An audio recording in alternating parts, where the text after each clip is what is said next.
सहनावतु सहनौ भुनक्तु सह वीर्यं करवावहै तेजस्विनावधीतमस्तु मा विद्विषावहै।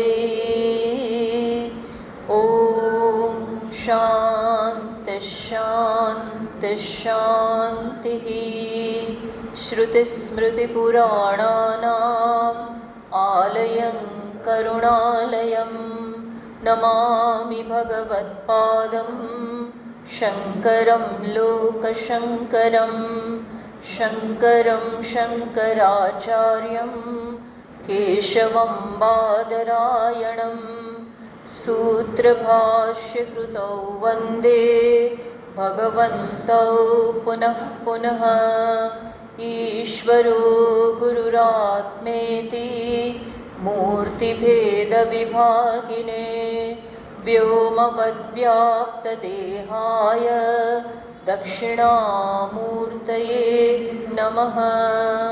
वागीशाद्यासु मनसः सर्वार्थानामुपक्रमे यन्नत्वा कृतकृत्या स्युः तं नमामि गजाननं।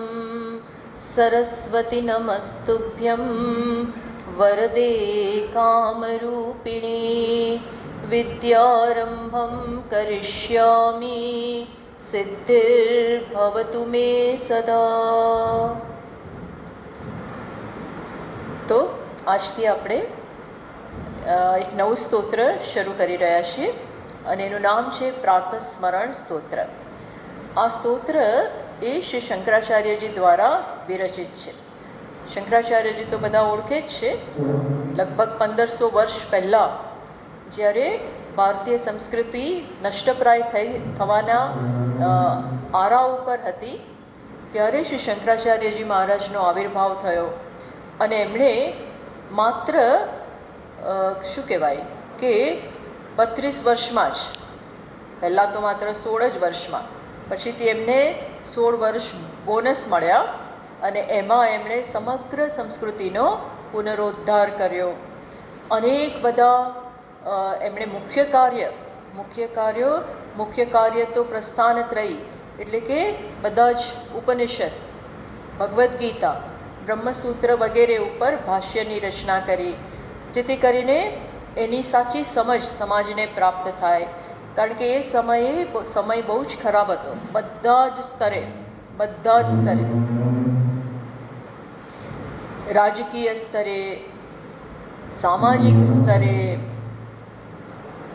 ધર્મના સ્તરે, દરેક જગ્યાએ અરાજકતા એ પ્રકારનો હતો. એકદમ કેઓટિક ટાઈમ હતો. અનેક બધા ખરેખર તો છે ને એ સમયે કોઈ નેતા જ નહોતા જે દેશને સાચા માર્ગે, ધર્મમાં પણ સાચી સમજ પ્રદાન કરી શકે એવું કોઈ એકદમ પ્રોમિનન્ટ વ્યક્તિત્વ કહેવાય એવું સંપૂર્ણપણે એ વખતે અભાવ હતો. પ્લસ આવું બધું જ્યારે થાય ત્યારે જેને પોતાના વેસ્ટેડ ઇન્ટરેસ્ટ હોય કે આપણે આપણું કામ કરી લો અથવા ખોટા વિચારધારા પોતે ધરાવતા હોય એ સમાજને ખોટા માર્ગે લઈ જવાનો પણ પ્રયત્ન કરે. તો આવું બધું પણ ચાલતું હતું. વેદાંત કે વેદની સમજ ક્યાંય હતી જ નહીં, વેદની સાચી સમજ હતી નહીં. અને એના પરિણામે એવું બન્યું કે બ્રાહ્મણોએ અથવા એ સમયે જે ધર્મના રક્ષક કહેવાતા રક્ષક, એમણે બધાએ પોતાનું કામ કઢાવવા માટે વેદની ખોટી સમજ અને એમાં જે બધા પેલા યજ્ઞો, યાગાદિ અને એમાં હિંસા, આ બધું જે રહેલું છે એને જ ખૂબ પ્રાધાન્ય આપ્યું. એના પરિણામે લોકોના મનમાંથી આ બધી વસ્તુ ઉતરી ગઈ.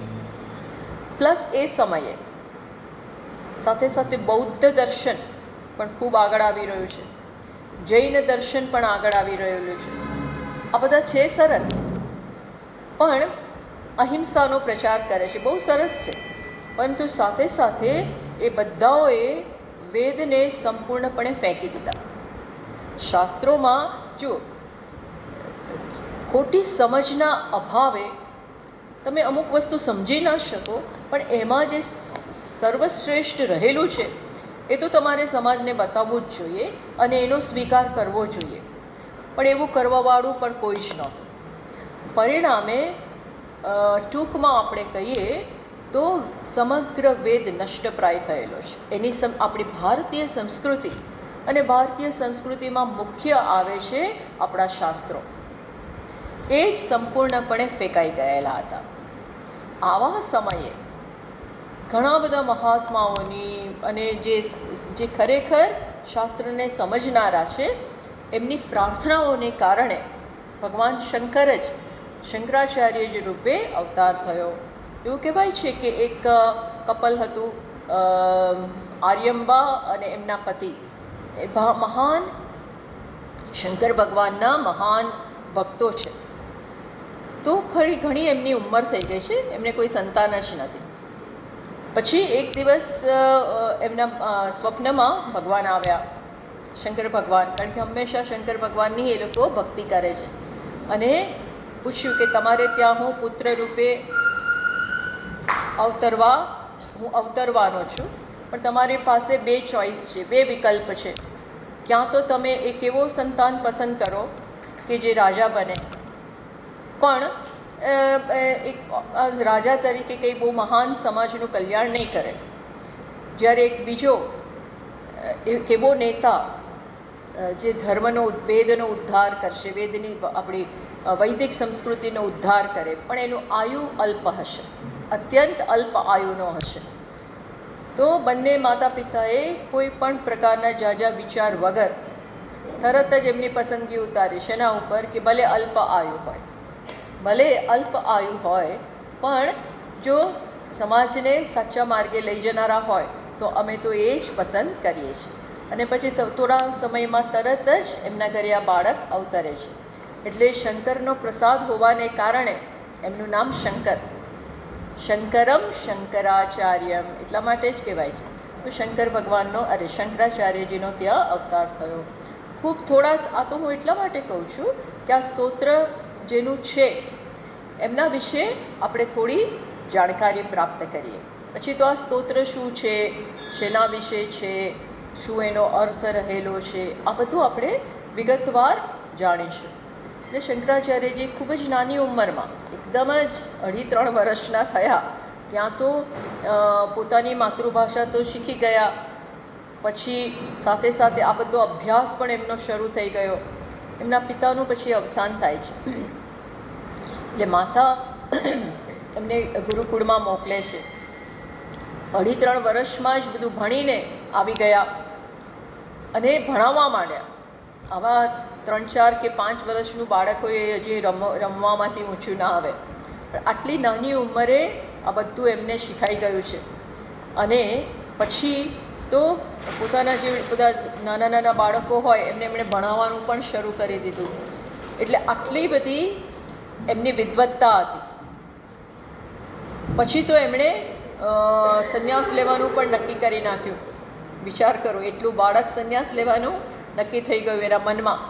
માતા તો સંન્યાસ આપવાની અનુમતિ ના આપે, એટલે એમણે એક કૌતુક રચાયું. શું કૌતુક રચાયું?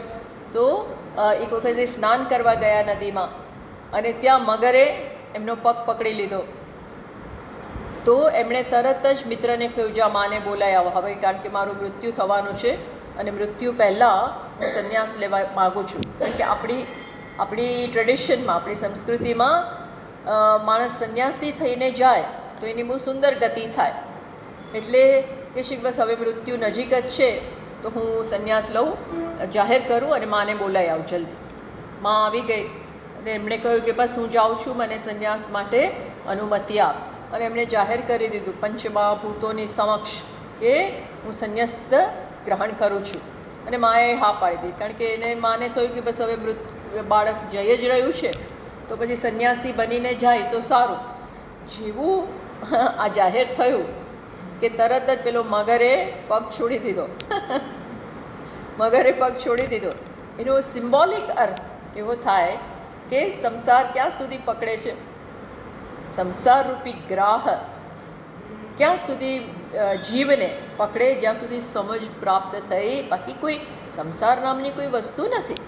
સંસાર એટલે સમજનો, યોગ્ય સમજનો અભાવ, સાચી સમજનો અભાવ, જ્ઞાનનો અભાવ, દૃષ્ટિ ન હોવી, એ જેવી આવે એ પછી કોઈ સંસાર જ નથી. એટલે પેલો ગ્રાહ છોડીને જતો રહ્યો. પછી સ્નાન કરીને બહાર નીકળ્યા. એટલે માં કહે છે ચાલો હવે ઘરે, ચલો ઘરે. તો કે જે હવે હું ના આવી શકું, મેં તો ઓલરેડી આઈ હેવ ડિક્લેર્ડ, શું જાહેર કર્યું છે કે હું તો મેં સંન્યાસ ગ્રહણ કરી લીધો છે, હવે હું ના આવું. માએ બહુ જ સમજાવવાનો પ્રયત્ન કર્યો કે તું મારું એકમાત્ર સંતાન છો, તો કે તમને જ્યારે જરૂર પડશે તો આવી જઈશ, જ્યારે પણ જરૂર લાગશે ત્યારે હું આવી જઈશ, પણ હવે હું ઘરમાં ના રહી શકું, મારે બહુ કામ કરવાના છે. પછી માં અનુમતિ આપે છે કે પણ મારા મૃત્યુ સમયે આવી જજે. ત્યારે જ પ્રોમિસ લઈ લીધું, હા મારું મૃત્યુ નજીક આવે ત્યાર પહેલાં તું આવી જજે. એટલે કે છે જરૂર, આ વચન આપી દીધું. નીકળી ગયા, સીધા જાય છે. અને એમને એવું કહેવાય છે કે એ વખતે આકાશવાણી થઈ કે તમે નોર્થ તરફ, પશ્ચિમ તરફ જાઓ, ત્યાં તમને તમારા ગુરુ મળશે. એટલે આમ એમણે વેદનો અભ્યાસ કરી લીધો, પણ જ્યાં સુધી તમારા એક વ્યવસ્થિત ગુરુ ના મળે ત્યાં સુધી વિદ્યા ગ્રહણ ન થઈ કહેવાય. એમને તો બધું આવડતું જ હતું, છતાં પણ કોઈ એક વ્યવસ્થિત ગુરુ પાસેથી આ બધું નહોતા શીખ્યા. એટલે એમને એવા ગુરુ પણ જોઈતા હતા. એટલે આવી આકાશવાણી થઈ કે પશ્ચિમ તરફ તમે જાઓ, નર્મદાના કિનારે તમને તમારા ગુરુ મળશે. એ ગયા આગળ. આટલું નાનું બાળક, 8 વર્ષનું બાળક છે. ચાલતા ચાલતા ચાલતા ચાલતા નર્મદાના કિનારે પહોંચી ગયા. અને ત્યાં એમને આ ગુરુ કયા, ગોવિંદપાદજી એક ગુફામાં રહેતા હતા, નર્મદાની એક ગુફામાં. મોટા યોગી છે, એટલા મહાન યોગી છે, પ્લસ હંમેશા સમાધિમાં જ હોય છે. અને એકચ્યુઅલી કોણ હતા ખબર છે? ગોવિંદપાદજી એ શેષનાગનો અવતાર છે. એ પણ શેષનાગનો અવતાર ગણાય છે. પણ ટૂંકમાં ગુરુ પાસે આવી અને 2.5 વર્ષ ત્યાં રહ્યા અને બધી વિદ્યા વળી પાછી પ્રાપ્ત કરી. આ બધી હતી જ એમને, પણ છતાં પણ એક ફોર્માલિટી રૂપે આ બધું પ્રાપ્ત કર્યું. અને એમના રહેઠાણ દરમિયાન પણ ઘણા બધા ચમત્કારો થયા. નર્મદાના પૂર આવે છે અને બધા પૂરને, પાણીને, ઇવન ગુરુજી જ્યાં બેઠા ત્યાં ગુફામાં અહીં સુધી પાણી આવી ગયું, તો એમણે તરત જ કમંડલુમાં મંત્ર બોલી અને બધું પાણી લઈ. અનેક ચમત્કારો થાય છે. અને આ ચમત્કાર થયો ને પછી ગોવિંદપાદજીને યાદ આવ્યો કે જે વ્યક્તિ એમને આવું જાણે સમાધિમાં જોયેલું કે જે વ્યક્તિ આ સમગ્ર નદીનું પાણી, પૂરનું પાણી કમંડલુમાં જે લઈ લેશે એ વૈદિક સંસ્કૃતિનો પુનરોદ્ધાર કરવા આવેલા છે એવું સમજવું. એટલે આવી જેવી ખબર પડી એટલે એમણે તરત પોતાના શિષ્યને આદેશ આપ્યો કે બસ હવે અહીંયા કામ પૂરું થઈ ગયું, તમે બધી જ યુ હેવ ગેઇન્ડ, તમે બધી વિદ્યા પ્રાપ્ત કરી લીધી છે, યોગ્ય શિષ્ય છો, હવે જાઓ, હવે કાશીમાં જાઓ. કાશીમાં જઈ, કારણ કે વિદ્વાનો તમારો સ્વીકાર કરે ત્યારે જ ખરેખર તમે વિદ્વાન ગણાવો. એટલે કાશીમાં જાઓ અને ત્યાં અધ્યાપનનો પ્રારંભ કરો. કાશીમાં જાય છે અને બહુ જ 1600 અત્યંત પ્રખ્યાત, એટલમ પ્રખ્યાત બની જાય છે. અને અત્યાર સુધીમાં એમને બધા ઘણા મુખ્ય શિષ્યો મળી પણ ગયા. એમના જે 4 મુખ્ય શિષ્ય હતા એમાંથી 3 તો એમને ઓલરેડી પદ્મપાદાચાર્યજી, હસ્તામલકાચાર્યજી અને સુરેશ્વરાચાર્યજી તો હવે આવશે, તોટકાચાર્યજી, આ બધા શિષ્યો મળી ગયા અત્યાર સુધીમાં. પછી ત્યાં ભણાવે છે અને ત્યારે એમણે આટલા કામ કરી લીધા ઓલરેડી. પ્રસ્થાનત્રયીમાં બ્રહ્મસૂત્ર ઉપર બાકી છે, બાકી બધા ઉપનિષદો ઉપર ભાષ્ય લખ્યું, એક કામ થઈ ગયું. ભગવદ્ ગીતા ઉપર ભાષ્ય લખ્યું, કારણ કે એમણે જોયું કે કોઈ ઉપનિષદોની સાચી સમજ કોઈ આપી શકે એમ છે જ નહીં. એટલે એમણે બધા ઉપર કમેન્ટ્રીઝ પોતાની લખી. હવે બ્રહ્મસૂત્ર ઉપર એમણે પ્રારંભ કર્યો લખવાનો, અને એટલા માટે પોતાના થોડા શિષ્યોને લઈને બદ્રીનાથ ગયા. બદ્રિકાશ્રમના એરિયામાં ત્યાંના શાંત વાતાવરણમાં એમને બ્રહ્મસૂત્ર ઉપર ભાષ્ય કમેન્ટ્રી લખવાનું ત્યાં શરૂ કર્યું. સાથે સાથે ત્યાં ભણાવે પણ છે પોતાના શિષ્યોને. આવું રીતે ચાલે છે. એક દિવસ આવી રીતે અધ્યયન ચાલતું હતું, અધ્યાપન ચાલતું હતું. બ્રહ્મસૂત્ર ભણાવી રહ્યા છે, સાથે લખી પણ રહ્યા છે એના ઉપરનું ભાષ્ય. ત્યારે એક બ્રાહ્મણ આવ્યા, અને બ્રાહ્મણ આવીને જે એક સૂત્ર ચાલી રહ્યું હતું ભણાવવાનું, એના ઉપર અનેક પ્રશ્નો કરે છે. એટલા પ્રશ્નો કરે. હવે એ પ્રશ્નોની હારમાળા લગભગ 22 દિવસ ચાલે. 22 દિવસ સુધી એક જ સૂત્ર ઉપર એ બ્રાહ્મણ પ્રશ્નો કર્યા જ કરે છે, અને શંકરાચાર્યજી એનું સમાધાન આપે. વળી પ્રશ્ન કરે, વળી સમાધાન આપે. પછી એમના એક શિષ્ય બીજા, કોણ? પદ્મપાદાચાર્યજી, એ શિષ્ય છે એમના, પણ એમની પાસે ઘણી બધી શક્તિઓ છે. એમણે જોયું કે આ બ્રાહ્મણ કોઈ સામાન્ય બ્રાહ્મણ નથી. આ બ્રાહ્મણ પોતે કોણ છે? પોતે વેદવ્યાસજી છે. કોણ છે? એકચ્યુઅલી બ્રહ્મસૂત્રની રચના કોણે કરી છે? વેદવ્યાસજીએ બ્રહ્મસૂત્રોની રચના કરી છે. પણ વેદવ્યાસજી આ ભાષ્ય લખી રહ્યા છે ને શંકરાચાર્યજી, એટલે તપાસ કરવા આવ્યા કે આ સૂત્રોની બરોબર ભાષ્ય બરોબર લખે છે કે નહીં, જસ્ટ એમ જ. અને એમણે એ ટેસ્ટિંગ કરવા કે જોવા માટે એ ત્યાં આવેલા. એટલે બધા પ્રશ્નો કર્યા, અને આ બધું લાંબુ ચાલ્યું. પછી એમને તરત એ ખુશ થઈ ગયા કે શું અર્થ કરે છે, જે મારા હૃદયને અંતર્ગત છે એ જ પ્રમાણે વેદનું જે તાત્પર્ય છે, ઉપનિષદોનો જે તાત્પર્ય છે, એ બધું જ આણે ગ્રહણ કર્યું છે, અને સુંદર રીતે સૂત્રોને ખોલી રહ્યા છે. સૂત્રો એટલે શું? સૂત્રો એટલે એફોરિઝમ. સૂત્ર એટલે શું? ઓછામાં ઓછા શબ્દોમાં લખવું, કંઈ પણ બાકી રાખ્યા વગર બધું એમાં ભરવું. કેપ્સ્યુલમાં કેમ આવું બધું ભરેલું હોય? 650 ગ્રામની કેપ્સ્યુલ હોય, 500 mgની હોય, એમાં કેટલું જેટલું વધારે એટલું વધારે ભરેલું હોય. એમ આ સૂત્રોમાં આવું બધું ભરેલું હતું. આખો વેદનું તાત્પર્ય, ઉપનિષદોનું, બધા ઉપનિષદોમાં એક વાક્યતા છે, સંવાદિતા છે, આ બધું બતાવતા સૂત્રો. એ સામાન્ય સૂત્રો નહોતા. તો વેદવ્યાસજી આ બધું જોયું એટલે એકદમ ખુશ થઈ ગયા. અને આટલા સમયમાં શંકરાચાર્યજીના 16 વર્ષ તો પતી ગયા હતા. એમને 16 વર્ષનું જ આયુષ્ય હતું ને. એટલે શંકરાચાર્યજીના મનમાં હતું કે બસ બ્રહ્મસૂત્ર ઉપર ભાષ્યોની રચના કરી દઉં, પછી જવું એટલે મારી જીવનને સંકેલી લઉં. પણ આ તો વેદવ્યાસજી આવ્યા અને જોયું કે આહા શું કામ થઈ રહ્યું છે. એટલે પોતે પ્રગટ થઈ ગયા કે હું બહુ ખૂબ બ્રાહ્મણના વેશમાં આવેલા ને, અને એકદમ પ્રગટ થઈ જાય છે અને કહે છે હું એટલો ખુશ છું તારા કાર્યથી કે બસ બીજા 16 વર્ષ તને પ્રદાન કરું છું.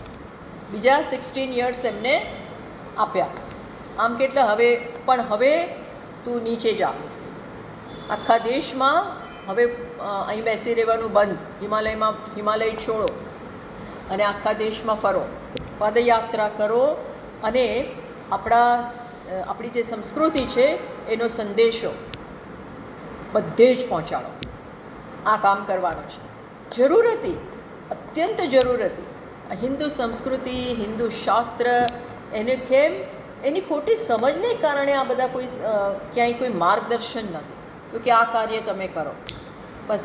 અને પછી એમનું આ મિશનરી કાર્ય શંકરાચાર્યજીનું પછી પ્રારંભ થયો. પછી એમણે 3 વખત કન્યાકુમારીથી કાશ્મીરથી કન્યાકુમારી, ટૂંકમાં નોર્થ ઉપરથી તો છેક નીચેના સાઉથના ખૂણા સુધી, ઈસ્ટ વેસ્ટ બધી જ જગ્યાએ ભારતભરમાં 3 વખત પગપાળા યાત્રા કરી. હા, જરૂરી છે. ભારત એટલે કે માત્ર મેટ્રોમાં નથી વસતું, મોટા મોટા શહેરમાં નથી. આ તો નાના નાના ગામડાઓમાં પણ ભારત રહેલું છે. અને બધે જ તમે ગ્રાસરૂટ લેવલે બધે શીખવાડો, દૃષ્ટિ બદલાવો, સાચી સમજથી ઉજાગર કરો તો જ આ બધી ખબર પડે. માત્ર મોટા મોટા શહેરમાં 4 જગ્યાએ ફરો એનાથી કાંઈ ના થાય. એટલે એમણે પોતાના શિષ્યો સાથે આવી રીતે બધે ફર્યા અને રાજાઓથી માંડીને મંદિરના જે થોડા મંદિરો રહ્યા હતા એ બધાના જે માલિકો હોય, પછી એના પ્રીસ્ટ હોય, આ બધાને બધું સમજાવે છે અને આખી સંસ્કૃતિનો પુનરુદ્ધાર કરે છે. જ્યાં જ્યાં જેની જરૂર પડી, જો આના માટે બધી બહુ જરૂર પડે, તમારે મોટા મોટાઓ સાથે શાસ્ત્રાર્થ કરવો પડે, કારણ કે કોઈ તમારું સાંભળે નહીં. એમને તમે કહો કે ના ઉપનિષદોનો અર્થ તત્વમસી છે, કોણ માનવાનું છે?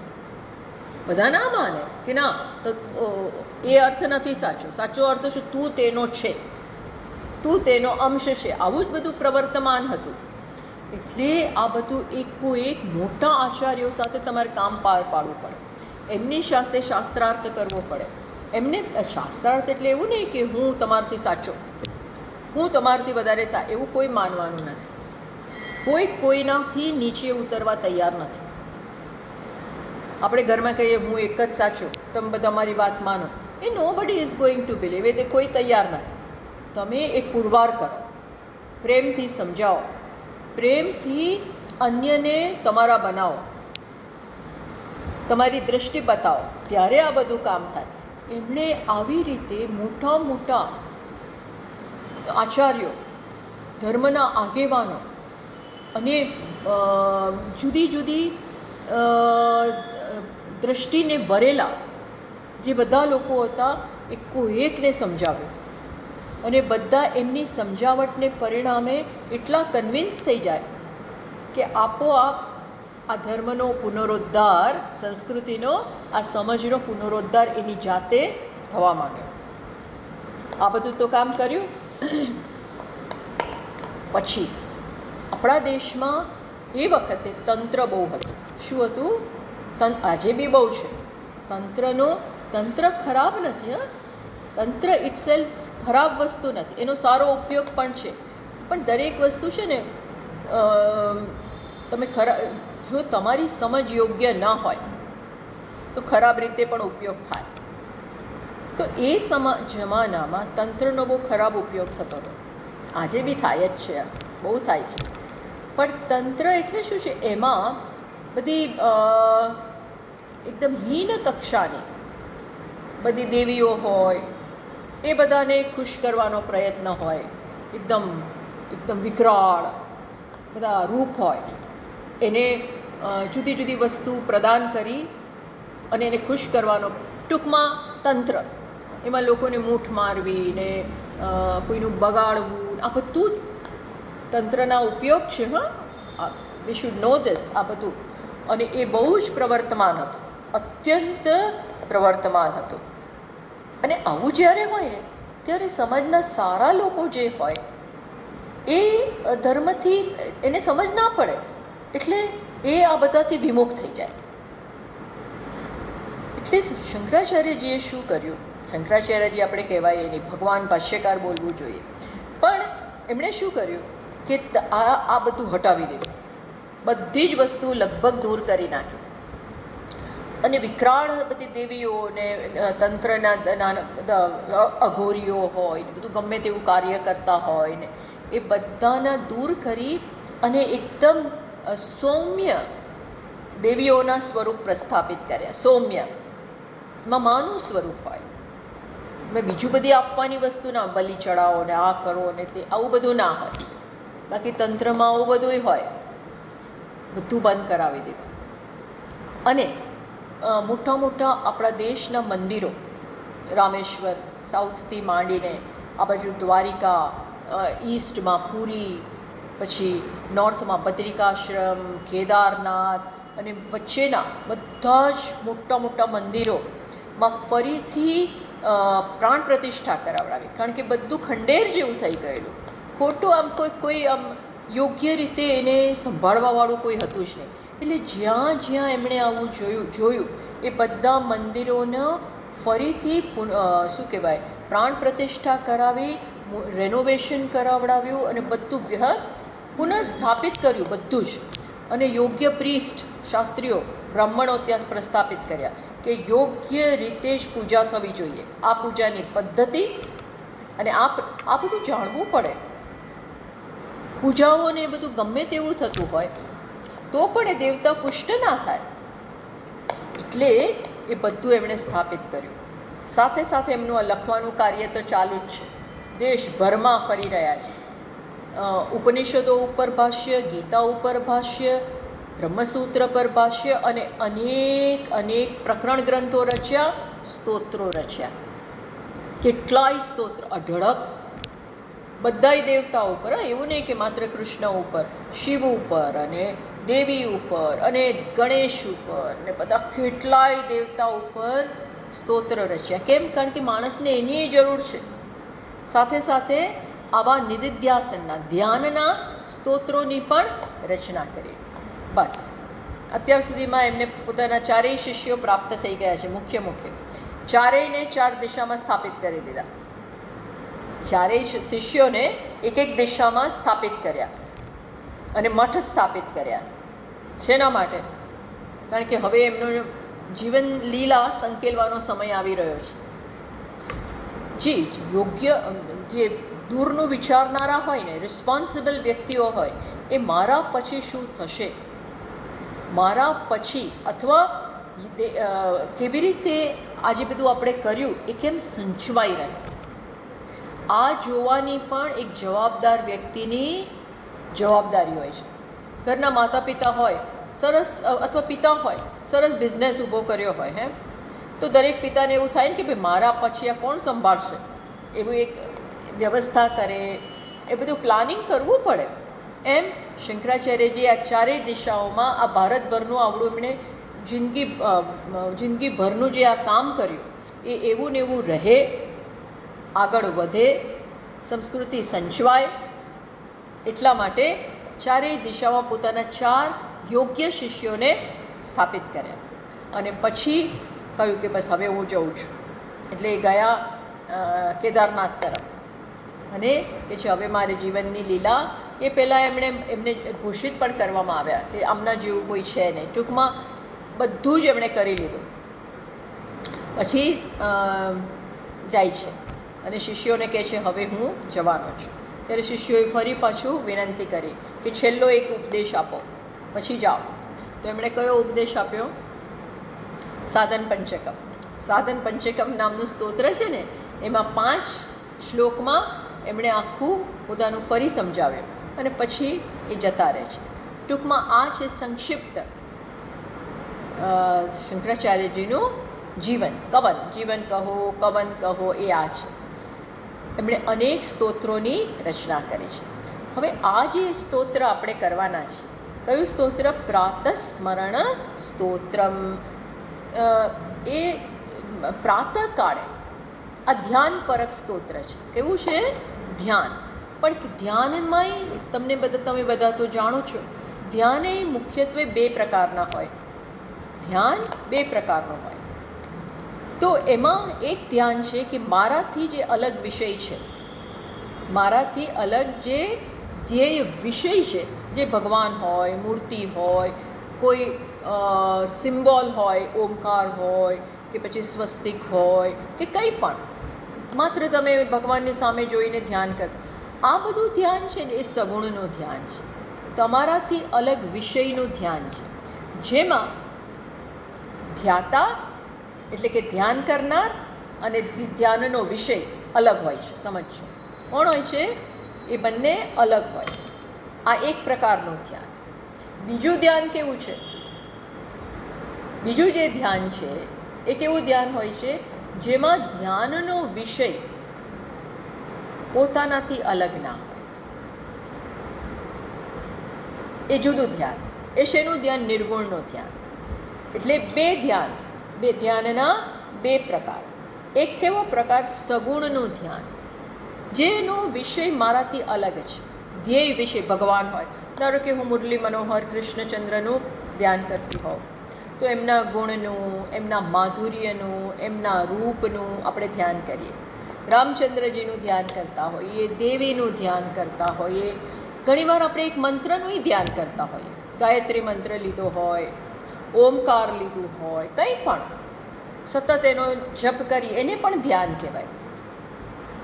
આ બધામાં પણ સમજો આ કયું ધ્યાન છે એમ, જેમાં ધ્યાનનો વિષય અલગ છે અને એ અલગનું હું ધ્યાન કરું છું, કૃષ્ણ હોય કે, અને એની સાથે તાદાત્મ્ય એકતા પ્રાપ્ત કરવાનો પ્રયત્ન.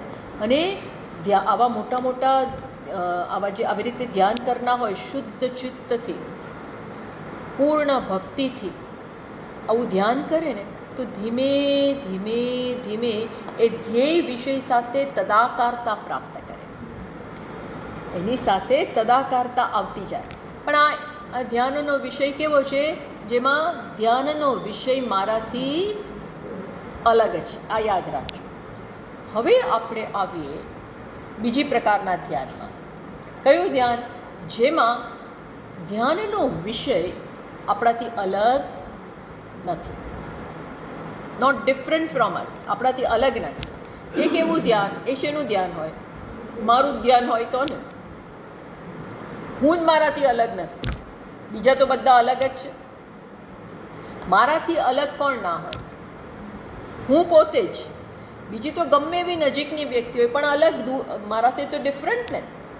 તો આ નિર્ગુણનું ધ્યાન એટલે કે આત્મા મારાથી અલગ ન હોય એવા વિષયનું જ્ઞાન. એટલે કયું? કોનું જ્ઞાન? આત્માનું જ્ઞાન. આ હું એટલે આ વ્યક્તિ નહીં, કોઈ સ્ત્રી નહીં, કોઈ પુરુષ નહીં, કોઈ પિતા નહીં, કોઈ માતા નહીં, કોઈ ઓફિસર નહીં, કોઈ ટીચર નહીં, કશું જ નહીં. આત્માનું ધ્યાન. આત્મા જે દરેકનું વાસ્તવિક સ્વરૂપ છે એનું ધ્યાન. એનું ધ્યાન જે હોય એને શું કહેવાય? ધ્યાન કહેવાય. પણ સાથે સાથે એના માટેનો સાચો શબ્દ શું છે? નિધિધ્યાસન. શું શબ્દ છે? નિધિધ્યાસન. નિધિધ્યાસન એટલે પોતાનું ધ્યાન. મેડિટેટર એનું પોતાનું ધ્યાન, પોતે કોણ છે, સમજ પડી? એટલે હવે આ ધ્યાન સ્પેસિફિક ધ્યાન છે, કોઈ સામાન્ય ધ્યાન નથી. આ શેનું ધ્યાન છે? પોતાનું ધ્યાન. પોતાનું ધ્યાન એટલે પોતાને સમજવું. બીજા શબ્દોમાં પોતાને યોગ્ય રીતે, કરેક્ટ રીતે, સાચી રીતે સમજો. એ ક્યારે આવે સમજ? ભાઈ મને મારી જાતને સમજ, હું તો સમજુ જ છું, હું તો મારી જાતને ઓળખું જ છું. એમાં ધ્યાન શું કરવાનું? તો કે આપણે માનીએ છીએ કે આપણે આપણી જાતને ઓળખીએ છીએ, માનીએ છીએ. કોઈ ઓળખતું નથી. જ્યાં સુધી કોઈ પોતાની જાતને ઓળખતું નથી. હા, તમને હું પૂછું તમે કોણ છો? તમે આખો તમારો બાયોડેટા આપો, પ્રોફાઇલ આપો, તો એમાં કોણ આવે? ભાઈ આટલું ભણેલો છું, આ એડ્રેસ છે મારું, આ જગ્યાએ હું રહું છું, આટલું, આનો દીકરો છું, દીકરી છું, આમ છું, તેમ છું, પતિ છું, આ છું. પણ એવું તો બધું કોનું તમે ઓળખાણ આપી?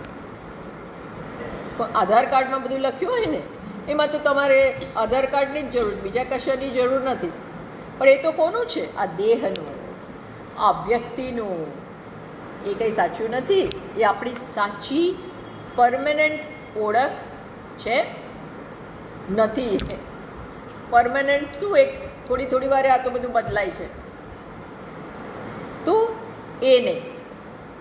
અને હું કોણ છું, કેવો છું, પહેલાં એ જાણીએ અને પછી એને બરોબર ઉતારીએ. બરોબર ઉતારવાનું. એ ઉતારવા બહુ કામ માગે છે. કેવું કામ માગે? કારણ કે અત્યાર સુધી હું એમ માનતો હતો કે, માનતી હતી કે હું સ્ત્રી છું, પછી સારી છું, ખરાબ છું, ભણેલી છું, નથી ભણેલી, મારો આ સ્વભાવ છે, આ સ્વભાવ છે, આ બધું આપણે માનતા હતા.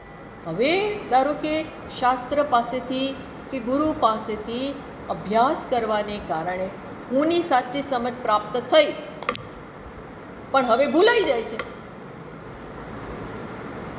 તરત જ પહેલું શું આવે? મારું નામ આ છે. તો કે ના, હવે પહેલાં તમારી સાથે બેસો અને આ બરોબર પાકું કરો. હું આત્મા છું, ચૈતન્ય સ્વરૂપ, અસ્તિત્વ સ્વરૂપ, આનંદ સ્વરૂપ, આવો આત્મા છું. અને એનાથી વિરુદ્ધ જે સમજ છે એને કાઢો. એટલે શું? આત્માની સમજમાં બે વસ્તુ કરવાની છે. કઈ બે વસ્તુ કરવી પડે? એક તો પહેલાં સાચી સમજ, આત્માની સમજ પ્રાપ્ત કરો, ઓળખ બરોબર જાણો. પછી અત્યાર સુધીની જે મારા વિશેની સમજ મેં ભેગી કરી છે એને શું કરવું પડે? એને કાઢવાનું છે. આટલું કરવું પડે. આ બહુ કાઢવાનું બહુ અઘરું છે. હા, એ જતું જ નથી. સંજ્ઞા કર્યા વગર ઉતારી દીધું. શું ખબર પડી ને? ખોટું ઘર કરી ગયું છે, ખોટી વસ્તુ. આજે હું જે નથી ને, અથવા આ શરીર હું નથી, લાંબો સમય નથી રહેવાના, એ બધી વસ્તુઓ ઘર કરી ગઈ છે. હું આ જ છું, સ્ત્રી જ છું. અરે આ સ્ત્રી તો વેશ છે, બોલવાનું તો વેશ છે, હાઈટ તો અમુક ટેમ્પરરી, એ બધું મારા, આ તો કપડાનું છે, આત્મા નથી આવો. હવે આ પહેલાં સમજો બરોબર, અને પછી એ જે ખોટી સમજ આવી ગઈ છે ને, એને સાચી સમજના બેકગ્રાઉન્ડમાં, સાચી સમજને પહેલાં બરોબર મનમાં સ્પષ્ટ કરી દેવાની. અને એના આધારે આ ખોટી આત્મા વિશેની જે સમજ અત્યાર સુધીમાં ભેગી થઈ ગઈ છે ને, એને બધાને કાઢવાની છે. સતત કાઢતા રહેવું પડે. પણ એનો પ્રેક્ટિસ ક્યાં થાય? ક્યાં થાય? તો એને આપણે કહીએ છીએ નિધિધ્યાસ. એ શું છે? આત્માનું ધ્યાન, પોતાની સાથે બેસવાનું. એટલે ધ્યાનમાં ઊંઘી નથી જવાનું. બધાને, કોઈ લોકોને ધ્યાનની, એટલે કે કયા ધ્યાનની સમજ નથી હોતી? નિધિધ્યાસ. પેલા ધ્યાનની તો ઘણી ખબર નહીં, પણ એ કરતા હોય. લોકો બધા જ ધ્યાન કરતા હોય છે, પણ ખબર નથી કે વોટ ઇઝ ધ્યાન, મેડિટેશન એટલે શું. હા, તમે કૃષ્ણનું કે કોઈ મૂર્તિનું કે કોઈ ચક્રનું આવું બધું ધ્યાન કરતા હોય છે, પણ એ તો તમારાથી અલગ વિષય છે. એ એક પ્રકારનું ધ્યાન છે. હું લાઇટનું ધ્યાન કરું, એમાં મળે શું? એક લાઇટનું ધ્યાન કરો, શું મળવાનું છે? બહુ તો ફોકસ થાય, તમારું કોન્સન્ટ્રેશનનો પાવર આવે. બધાને સંભળાય છે ને? બરાબર. તો આપણે એટલે વહેલાં આ સ્તોત્ર શરૂ કરીએ એ પહેલાં સુસ્પષ્ટ થવું જોઈએ કે આ ધ્યાન બીજા બધા પ્રચલિત ધ્યાન કરતાં અલગ હશે. આ ધ્યાન સ્વનું ધ્યાન. કોનું ધ્યાન? સ્વ, આત્માનું. અને ધ્યાનમાં મારો પરિચય પ્રાપ્ત કરવાનો છે. I have to know myself. બરોબર. એટલે એના માટે પહેલાં જાણકારી પ્રાપ્ત કરવી પડે. પહેલાં ક્યાં જાણકારી પ્રાપ્ત કરો? સ્વ વિશે ગુરુ પાસે, અને પછી પોતાની સાથે બેસો. અને હવે એની જે જાણકારી અત્યાર સુધીમાં પ્રાપ્ત કરી એનાથી વિરુદ્ધ જે છે એને કાઢો. કાઢવાનું એટલે હું આ શરીરને ક્યાં કાઢી નાખું? કાઢી શકીએ? એટલે કાઢવાનું છે ક્યાં?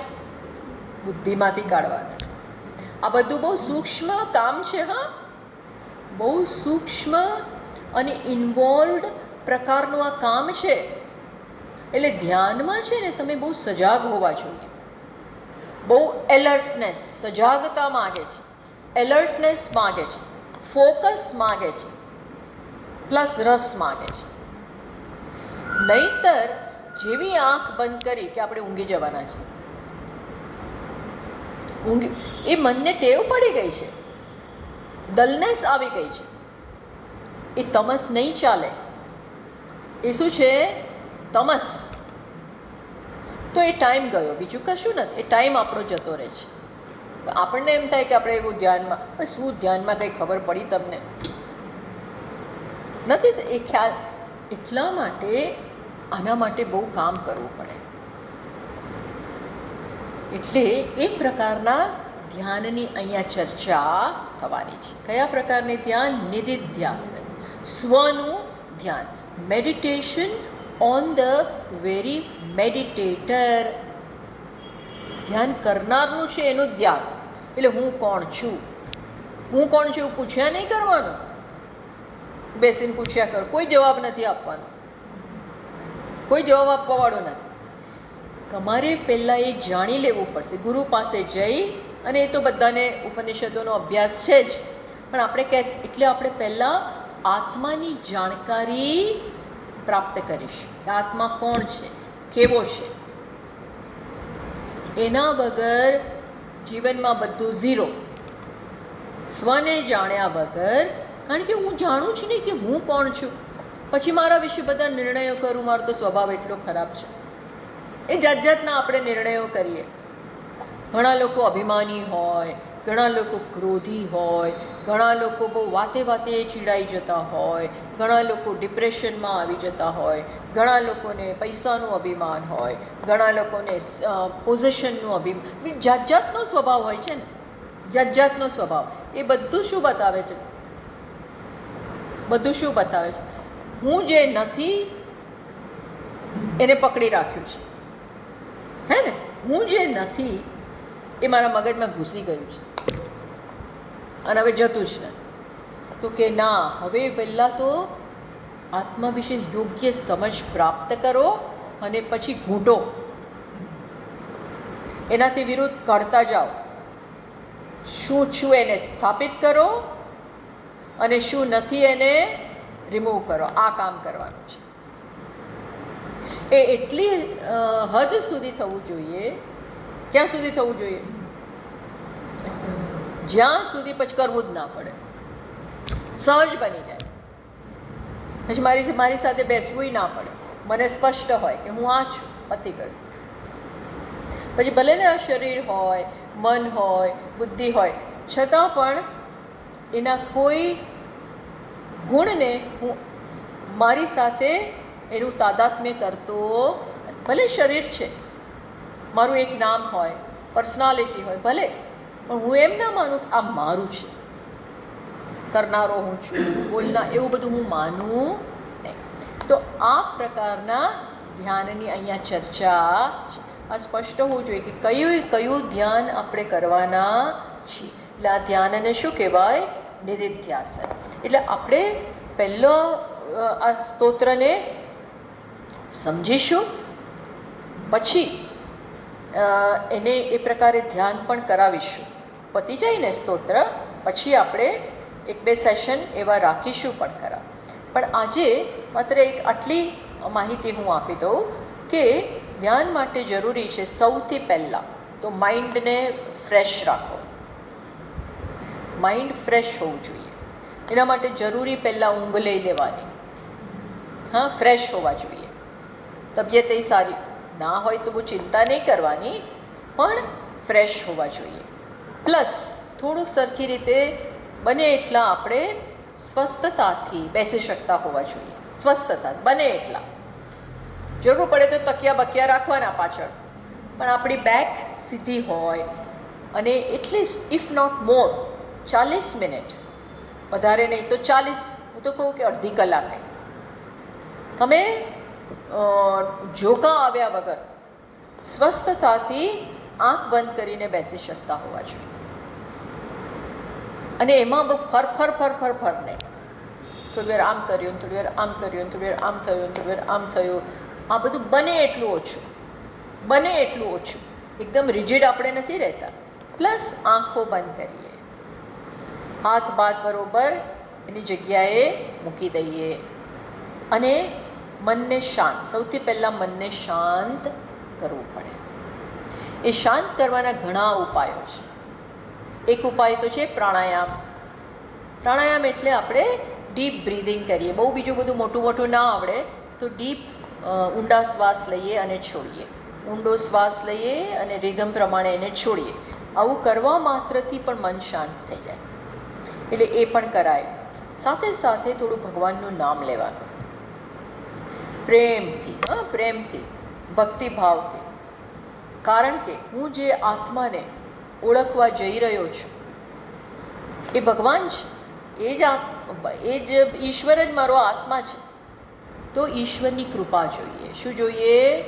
ઈશ્વરની કૃપા. એટલે ભગવાનનું નામ લઈએ પ્રેમથી, સાથે પ્રાર્થના સભર પ્રાર્થના કરી, હે ભગવાન, હું હવે જે મોટું કાર્ય હાથમાં લઈ રહ્યો છું, સ્વને ઓળખવાનું, સ્વનો પરિચય, સ્વ સાથે મુલાકાત. શું કરવા માગું છું? સ્વ સાથે મુલાકાત, અપોઇન્ટમેન્ટ વિથ માય સેલ્ફ. આપણે બીજાને તો બહુ એપોઇન્ટમેન્ટો આપીએ, આવજો તમે તમારે 4 વાગે મળીશું, બધાને એપોઇન્ટમેન્ટો આપીએ, પણ કોને નથી આપતું? આ બિચારો હંમેશા સૌથી વંચિત કોઈ રહી જતું હોય તો કોણ છે? આ બધી આ જંજાળમાં, આ સંસારની જંજાળમાં વંચિત રહી જતું હોય તો કોણ છે? સ્વ પોતે. બધાને જાણવાની કોશિશ કરીએ, બધા સાથે વાતો કરીએ, ખુશ કરીએ, આને બિચારાને ખુશ નથી કરતા, આને ઓળખતાય નથી. એને એટલે જ જીવનના પ્રોબ્લેમ્સ છે. બધા પ્રોબ્લેમના મૂળમાં કયો પ્રોબ્લેમ છે? કયો? એક જ પ્રોબ્લેમ છે. જો આને ઓળખી જાઓ ને, આની સાથે સુલેહ થઈ જાય તો ક્યાંય પ્રોબ્લેમ ના રહે. સાચું કહું છું, ક્યાંય કશું ના રહે, બધું સમજી જઈએ આપણે. પણ આને સમજતા નથી ને બીજાને સમજવાની કોશિશ કરીએ છીએ. અરે હા, સમજાઈ ગયો તો બધું બહુ સરળ બની જાય જીવન, લાઈફ બહુ ઇઝી, અને કમાન્ડ તમારા હાથમાં આવી જાય. પણ આ જ નથી આપણે કરતા, અને બીજું બધું બહુ કરીએ છીએ. Life begins here. ક્યાં શરૂ થાય છે? મારી સાથે પહેલાં સુલેહ કરું, મારી જાતને ઓળખું, મારી જાતને પ્રેમ કરું, મને બરોબર ટ્રીટ કરું. ખરેખર પોતાની જાતને સરખી રીતે તમે રિસ્પેક્ટ આપો, ઓળખો, પ્રેમ કરો, તિરસ્કાર ન કરો, એને સમજો. અને આ બધું શું માગે છે? સમય માગે છે. શું માગે છે? આપણને એના માટે સમય છેલ્લે આપીએ. બધું પતી જાય પછી આપણે આપણી જાતને સમય આપીએ, કારણ કે બીજી રિસ્પોન્સિબિલિટીઓ બહુ છે ને, એના કર્યા વગર નહીં ચાલે. વાત સાચી છે, આપણે કરવું પડતું હોય છે, પણ મેં શું કીધું છે એ આ ક્યારેય ભૂલવું નહીં કે આના ભોગે બીજું લાંબુ નહીં ચાલે. આત્માને જાણ્યા વગર જીવન સફળ નહીં થાય. સાચી, આત્માને સમજ્યા વગર આપણા એકેય સંબંધોમાં ભલીવાર નહીં આવે, એકેય વસ્તુમાં ભલીવાર નહીં આવે. કર્યા કરીશું, 1 વાર, 2 વાર, 3 વાર, બધું આમ તેમ કરે, છેલ્લે તો પછી ચાલવાનું જ નથી. એટલે સૌથી પહેલાં શું કરવાની જરૂર છે? પહેલાં આને ઓળખો. એ ઓળખાઈ જશે, બધું ઓળખાઈ જશે.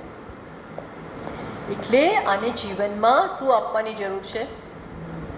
વ્યવસ્થિત અગત્યતા આપવાની જરૂર છે. બહુ જ અગત્યતા આપવાની જરૂર છે. એટલે આપણે એ વસ્તુ કરીશું. આટલી બેઝિક જરૂરિયાત છે. ચલો, હવે આજે માત્ર શ્લોક બોલીશું. નેક્સ્ટ ટાઈમથી આપણે એને પ્રારંભ, એટલે આજે આપણે એક ભૂમિકા બાંધી, જેમાં તમને ખ્યાલ આવે કે શું શું જરૂર છે. તો હું વાંચું છું પહેલી લાઈન, તમે રિપીટ કરજો. પ્રાતસ્મરામિ હૃદિ સંસ્ફુરદાત્મતત્વમ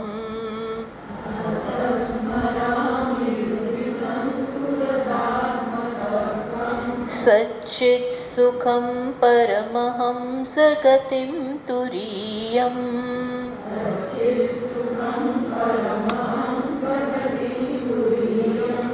યત્ સ્વપ્ન જાગર સુષુપ્તમવૈતિ નિત્યમ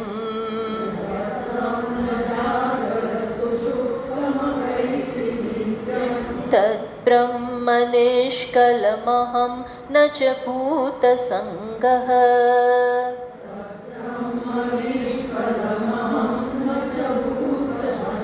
બહુ સરસ રીતે ભાષ્યકાર શરૂ કરે છે. જો હું તમને પહેલાં આટલું એનું ટ્રાન્સલેશન કરી આપું.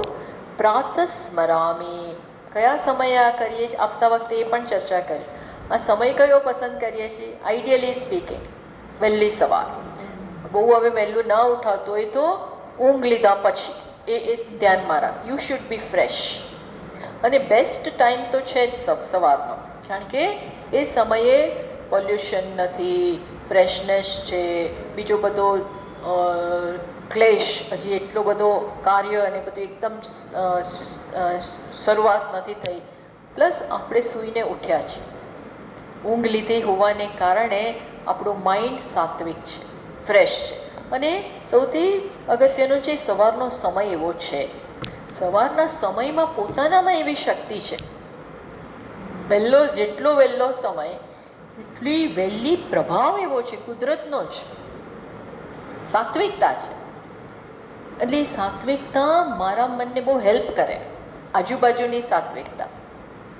એટલે પ્રાતઃ સ્મરામી. હજી બધું મેં શરૂ નથી કર્યું, કાંઈ બીજા કામ શરૂ નથી કર્યા. ત્યારે હૃદયમાં રુધિ સંસ્ફુરત આત્મતત્વમ, હૃદયમાં સતત સ્ફુરી રહેલા. શું સ્ફુરી રહેલું છે હૃદયમાં? આત્મા. આત્મા, હું હું હું, આનો ક્યારેય અભાવ હોતો નથી. એ આત્માનું હું ધ્યાન કરું. પછી કેવો છે આત્મા? તો બીજી લાઈનમાં કહ્યું સત ચિત સુખમ. સત એટલે અસ્તિત્વ સ્વરૂપ, ચિત એટલે પ્રકાશ સ્વરૂપ, અને સુખ એટલે આનંદ સ્વરૂપ. વળી પાછું આ સચ્ચિત આનંદ જે આત્માનું સ્વરૂપ છે, એમાં કોની ગતિ છે? પરમહંસોની ગતિ છે. આપણે આવતા વખતે ચર્ચા કરીશું. પરમહંસો એટલે જે લોકો આત્મ અનાત્મ વિવેક કરી શકે છે. જેમ હંસ નીર ક્ષીરનો વિવેક કરે, એવી રીતે જ્ઞાનીઓ આવો વિવેક કરી શકે છે. કોનો? તુરીયમ. તુરીયમ એટલે ચતુર્થ. આત્માને તુરીયમ કહેવામાં આવે છે. કેમ? કારણ કે એની વાસ્તવિકતા જાગ્રત અવસ્થા પણ નથી, સ્વપ્ન અવસ્થા પણ નથી, સુષુપ્તિ અવસ્થા નથી, પણ તુરીય, એનાથી ત્રણેયથી પર. તો આ જે તુરીયમ છે, પ્લસ જે આત્મા જાગ્રતમાંય છે, સ્વપ્નમાંય છે, સુષુપ્તિમાંય છે, પણ એ ત્રણેયથી પર છે. જાગ્રત એટલે આ અવસ્થા, અત્યારે આપણે બેઠા છીએ બધા, જાગ્રત અવસ્થા કહેવાય. પછી સ્વપ્ન અવસ્થા, બીજી અવસ્થા, સ્વપ્નમાં જતા રહીએ. ત્રીજી અવસ્થા કઈ? સુષુપ્ત. આ ત્રણેય અવસ્થા મનની અવસ્થા છે, આત્માની નથી. These are all the states of mind.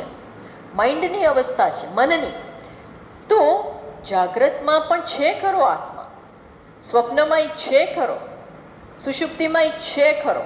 આ ત્રણ તો છે ને, જાગ્રત, સ્વપ્ન અને સુષુપ્તિ એકબીજાને માઇનસ કરી નાખે. કોઈ આ ત્રણેયમાંથી એકે આત્માને બાદબાકી કરી શકે એમ છે ને. આ ત્રણેયમાં છે, છતાં ત્રણેયથી પર. એને શું કહેવાય? તુરીયમ. આવું જે આત્મા છે એ હું છું. તદ બ્રહ્મ અહમ. અહીંયા ભાષ્યકાર છેલ્લી લાઈનમાં કહે છે, તદ બ્રહ્મ કેવું છે? કોઈ કળા વગર, કોઈ વિશેષતા વગર, કોઈ આકાર વગરનો, ગુણો વગરનો એવો નિષ્કલમ અહમ. એ બ્રહ્મ હું છું. એ કીધું. શું કીધું? હું એ બ્રહ્મ છું. અને હું શું નથી એ પણ કીધું. ન ચ ભૂત સંગ. આ શરીર, આ મન, આ આખો બુદ્ધિ, આ અહંકાર, એ શેનો સંગ છે? આ સંગ છે, પંચમહાભૂતોનો ને બધાનો સંગ છે. એ ભૂતોનો સંગ હું નથી. હું તો કોણ છું? નિષ્કલમ, નિરાકાર, નિર્વિક્રિય, નિર્વિશેષ આત્મા. આ પ્રકારે એને સમજવાનો છે. બેઠા હોય ત્યારે બધું સ્પષ્ટ હોવું જોઈએ અંદર, તો એ આપણને સમજણ આપશે. આવતા વખતથી આમાં આપણે ઊંડા ઉતરીએ, પ્રત્યેક શબ્દનો અર્થ સમજીશું અને આ આત્માની નજીક આવવાનું છે, આત્માને ઓળખવાનું છે. અને જે જે હું નથી એને કાઢતા જવાનું છે.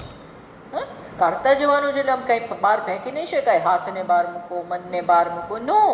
પણ હું એ નથી, એને વાપરવાનું પણ એ હું નથી. જેમ ગાડી આપણે વાપરીએ, ગાડી નથી. ઘરમાં રહીએ, ઘર હું નથી. અન્ડરસ્ટુડ? એ જ પ્રકારે આ બધું વાપરીએ, શરીર વાપરીએ, મન વાપરીએ, બુદ્ધિ, પણ હું એ નથી. મારું એ મારામાં ક્યાંય છે જ નહીં. મારા સાધન હું ના હોઉં. આ પ્રકારે સમજીશું. ॐ पूर्णमतः पूर्णमिदं पूर्णात् पूर्णमुदच्यते पूर्णस्य पूर्णमादाय पूर्णमेवावशिष्यते ॐ शान्तिः शान्तिः शान्तिः हरिः ॐ श्रीगुरुभ्यो नमः हरिः ॐ. આવતા વખતે પણ આવતા બુધવારે 10:30 એ પહેલાં હું જરા પૂછું છું બધાને